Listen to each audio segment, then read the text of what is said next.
नमस्कार, मैं हूँ मनविंदर।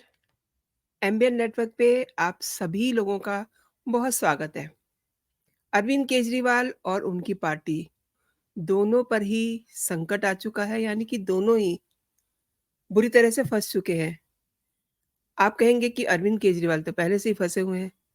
नहीं, ये जो मुसीबत आई है ये अरविंद केजरीवाल प्लस आम आदमी पार्टी, दोनों पर ही कहर बन कर के टूटने वाली है। पूछिए कैसे? ईडी ने पूरे मामले की चार्जशीट तैयार कर ली है और 15 मई से पहले ही सप्लीमेंट्री चार्जशीट दाखिल होने वाली है। अब आप ये भी पूछेंगे कि इससे क्या होगा?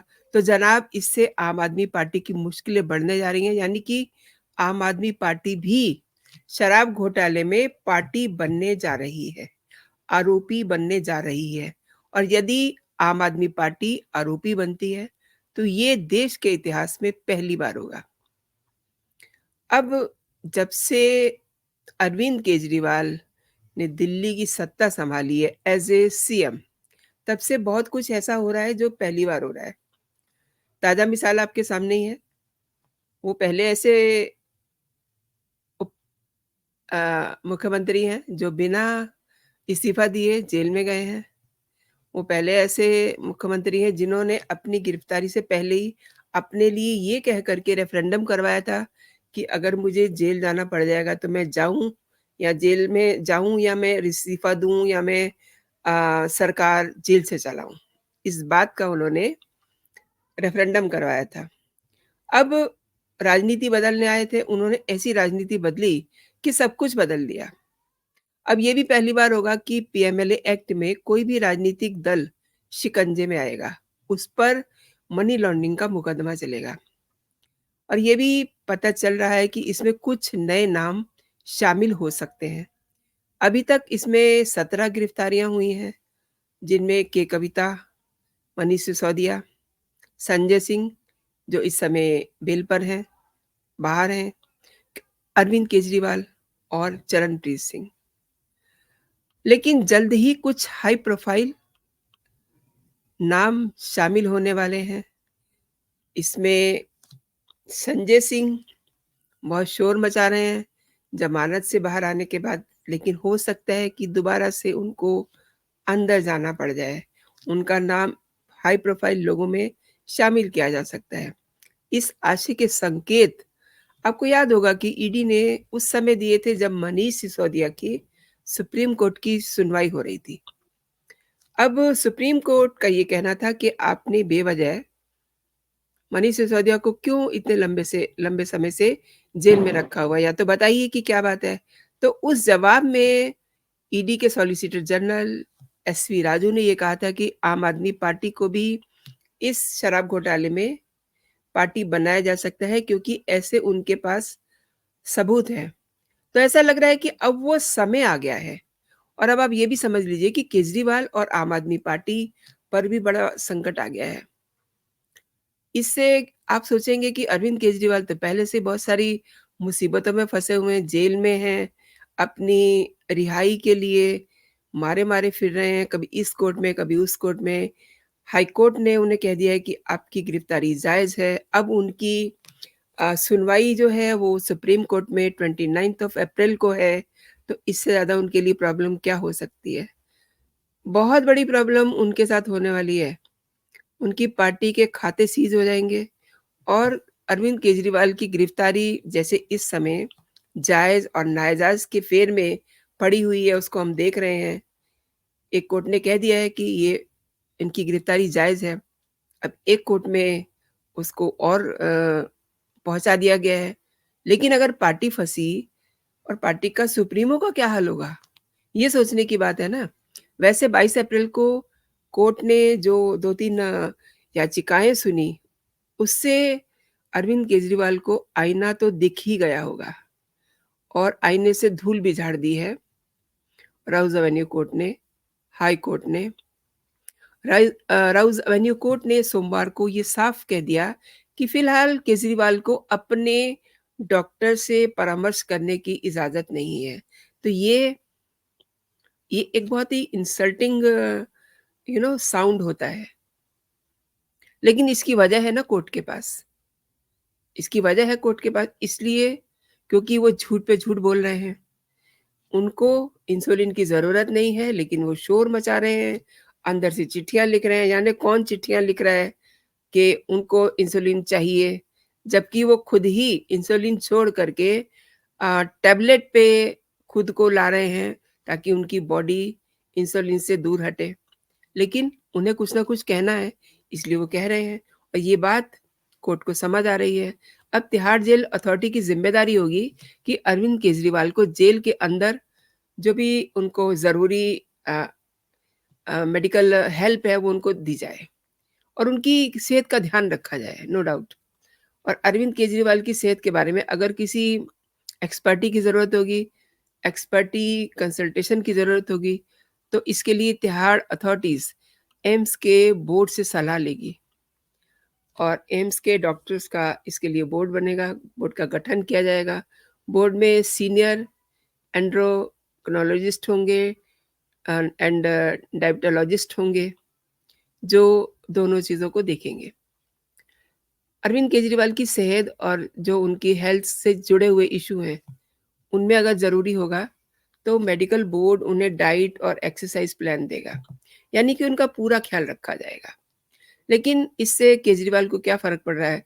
इन द मेन टाइम कोई वो और इश्यू क्रिएट कर लेंगे। अच्छा, कोर्ट ने राउज़ एवेन्यू कोर्ट ने ये भी कहा है कि जब-जब ज़रूरत होगी, तब मेडिकल बोर्ड अरविंद केजरीवाल से पर्सनली जेल में जाकर के मिल के उनकी जाँच करेगा। अभी तक again the same thing, Kejriwal को घर से खाना आ रहा है, घर से खाना उनको मिलता रहेगा आगे भी। अब जो भी सुनीता केजरीवाल उनके लिए भेजें, आलू पूड़ी व्हाटएवर, लेकिन ये खाना उनके प्राइवेट डॉक्टर के डाइट चार्ट और 1 अप्रैल को दिए हुए आदेश के मुताबिक होगा। बाद में उनका खाना मेडिकल बोर्ड की तरफ से सुझाए गए डाइट प्लान के अनुसार होना चाहिए।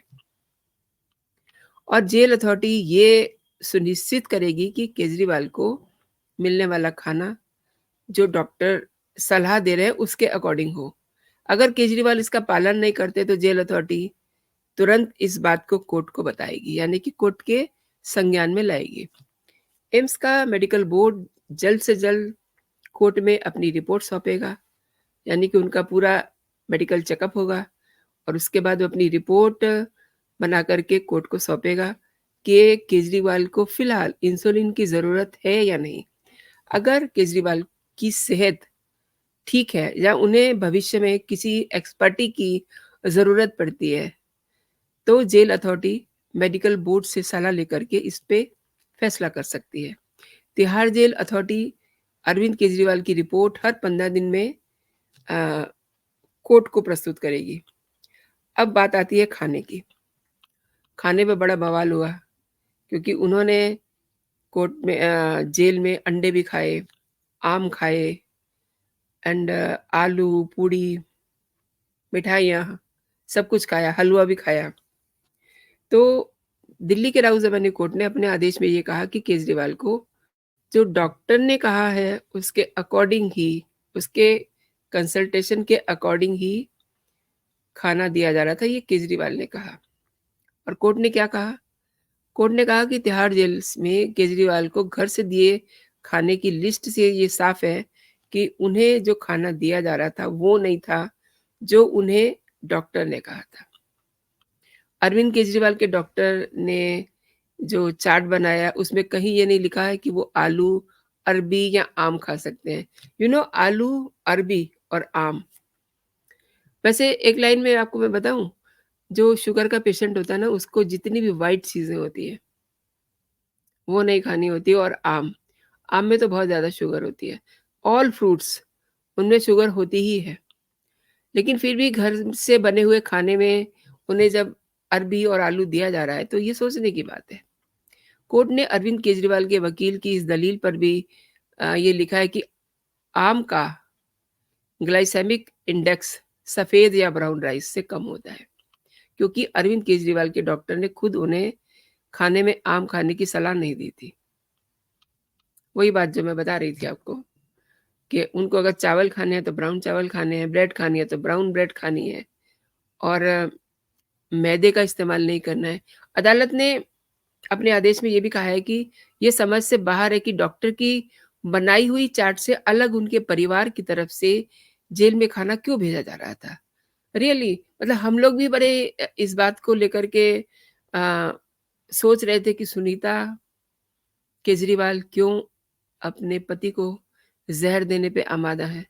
बाकायदा इसके मीम्स बन रहे थे कि वो अपने पति का ख़्याल नहीं रख रही है क्योंकि वो अब सीएम होने वाली है, तमाम तरह की बातें। हालाँकि ऐसा कुछ नहीं है। उन्होंने ये कहा कि जो आलू पूड़ी और हलवा उन्हें दिया गया था, वो उन्हें प्रसाद के तौर पे भेजा गया था। अरविंद केजरीवाल की हेल्थ रिपोर्ट हर 15 दिन पर जेल प्रशासन कोर्ट को देगा और अरविंद केजरीवाल को उनके घर का बना हुआ खाना मिलता रहेगा। जैसा कि डाइट चार्ट कहेगा वैसा खाना होना चाहिए। अब इंसुलिन अरविंद केजरीवाल को दी जाए या नहीं, ये फैसला मेडिकल बोर्ड करेगा। अरविंद केजरीवाल की डाइट भी यही मेडिकल बोर्ड तय करेगा। किस तरीके का उन्हें एक्सरसाइज़ करना है और किस तरीके का उनका लाइफ़स्टाइल होना चाहिए, ये सब चीज़ें मेडिकल बोर्ड करेगा और एम्स के जो डायरेक्टर हैं, वो मेडिकल बोर्ड बनाएँगे जिसमें सीनियर एंडोक्रिनोलॉजिस्ट होंगे और डायबिटी के डॉक्टर होंगे। तो वो सब केजरीवाल का ध्यान रखेंगे। 2 चीज़ें हैं इसमें, एक तो केजरीवाल का ध्यान रखा जाना, दूसरा केजरीवाल पे जो मुसीबतें आ रही हैं।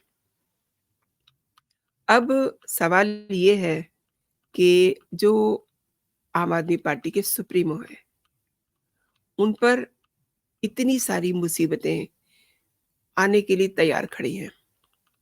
जैसा कि मैंने आपको बताया कि आम आदमी पार्टी को शराब घोटाले में आरोपी बनाए जाने की तैयारी हो रही है और 15 मई से पहले ही यानी कि बहुत कम दिन रह गए हैं, ये महीना अब खत्म होने को है और 15 मई से पहले अगर सप्लीमेंट्री चार्जशीट दाखिल होती है, तो उस समय आप ये देखिए कि अरविंद केजरीवाल की मुसीबतें कितनी बढ़ जाएँगी। एक तो वो जेल में हैं, उनका जेल से निकलना मुश्किल हो जाएगा। आई मीन उनका शीश महल में लौटना अब बहुत मुश्किल हो जाएगा। शीश महल उनसे छिन जाएगा। पार्टी पे अगर पार्टी को आरोपी बनाया जाता है तो ऑब्वियसली पार्टी को सस्पेंड कर दिया जाएगा। आई मीन पार्टी खत्म हो जाएगी। जब पार्टी नहीं रहेगी तो फिर सुप्रीमो वो किस चीज़ के रहेंगे? तो ये सब चीज़ें आपस में उलझी हुई हैं। कुल मिला के बात ये है कि आने वाले दिन अरविंद केजरीवाल के लिए बहुत मुश्किलों भरे होने वाले हैं। अब आप कहेंगे कि वो जेल में है, इससे ज़्यादा मुश्किलें क्या होंगी? तो फिलहाल वो आम आदमी पार्टी के सुप्रीमो हैं। इस नज़रिए से भी अरविंद केजरीवाल को देखा जा रहा है। लेकिन जब पार्टी एक तरफ हो जाएगी और वो एक आम आदमी हो जाएँगे, तब उनकी तरफ नज़रिया कुछ और होगा। दोस्तों, आपने मेरे साथ पूरा वीडियो देखा। आपका बहुत-बहुत धन्यवाद पूरा वीडियो देखने के लिए। लेकिन मेरा एक आग्रह है आपसे कि आपको अगर ये वीडियो पसंद आई है, आई मीन इसमें जो मेन पॉइंट है वो ये है कि अरविंद केजरीवाल पे नज़र रखेगा कोर्ट एंड पार्टी पर अब जो संकट आया है, उसमें अरविंद केजरीवाल का स्टेटस क्या होगा? आप क्या सोचते हैं? कैसी मुसीबतों में अरविंद केजरीवाल, आम आदमी पार्टी के सुप्रीमो अरविंद केजरीवाल फँसने वाले हैं? इस पे आप अपना कमेंट ज़रूर दीजिएगा। वन मोर थिंग, आपने अगर अभी तक मेरा चैनल सब्सक्राइब नहीं किया है, तो मेरे चैनल को आप सब्सक्राइब भी कर लीजिए, ताकि जो भी मेरे कंटेंट हो आप तक सबसे पहले पहुँचे और बेल आइकन को ज़रूर प्रेस कर दीजिएगा, ताकि आपको मेरे सभी नोटिफ़िकेशन भी पहुँचे। तो अभी के लिए दोस्तों इतना ही। आप अपना और अपनों का बहुत सारा ख़्याल रखिए। खुश रहिए, स्वस्थ रहिए। जय हिंद, जय भारत।